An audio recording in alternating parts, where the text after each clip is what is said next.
Sr. Presidente, muito boa tarde, senhoras e senhores deputados. Boa tarde também, cumprimento em nome do Grupo Parlamentar do Partido Social Democrata, cumprimento o Sr. Dr. Bartolomeu Noronha, que aqui está em representação do Observatório das Autarquias Locais.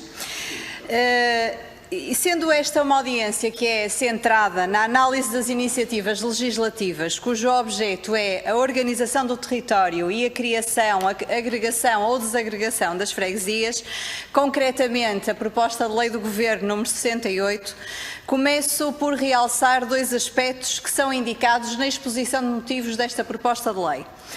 E um deles é o seguinte: na anterior legislatura, lê-se na exposição de motivos, foi criada e alcançada uma relação de confiança entre o Estado e as autarquias locais, com reflexos na significativa recuperação financeira e crescimento da capacidade financeira dos municípios e freguesias. Por outro lado, diz-se também na proposta de lei que ela se baseou nas conclusões do relatório apresentado pelo Grupo Técnico para a definição da avaliação da reorganização do território das freguesias. Ora, partindo destes dois pressupostos, eu pergunto ao Sr. Bartolomeu Noronha, e sendo a missão do Observatório das Autarquias Locais reforçar o poder local como estratégia para salvaguardar o património e também a valorização das populações, pergunto que análise é que faz aos resultados da referida avaliação da reorganização do território levada a efeito com a reforma de 2013.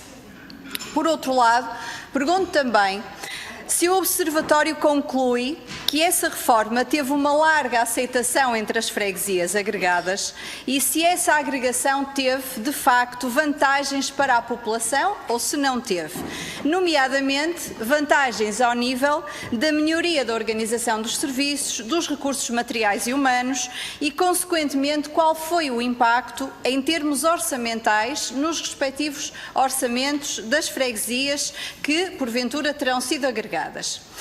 Outra análise que gostaríamos que fizesse é que respeita ao momento em que estamos a levar efeito a esta discussão. Se o Sr. entende, na qualidade em que aqui está, se este é um momento oportuno, uma vez que estamos a poucos meses das próximas eleições autárquicas, pergunto-lhe qual é, se este é um momento oportuno para termos esta discussão. E agora temos aqui algumas preocupações de cariz mais técnico que também gostávamos de ouvir acerca destas matérias. E a primeira é a seguinte: se o Sr. concorda com os modelos de criação de freguesias indicados na proposta de lei, e refiro-me concretamente ao artigo 3º, a agregação da totalidade ou de parte de duas ou mais freguesias, conforme diz a linha A do número 1, e a desagregação de uma freguesia em duas ou mais novas freguesias. Se o Sr. entende e se considera que esta desagregação de uma freguesia em duas ou mais, sendo uma desagregação que tem em vista voltar ao estado em que se encontravam as freguesias antes da agregação, se, no seu entendimento, isto se trata de uma nova freguesia ou não. Por outro lado, e este é um aspecto que também gostaríamos de ouvir e que tem para nós bastante pertinência, que tem que ver com o critério mínimo que está considerado de 3 mandatos como aquele que é o critério que define se a freguesia pode ou não pode ser alterada.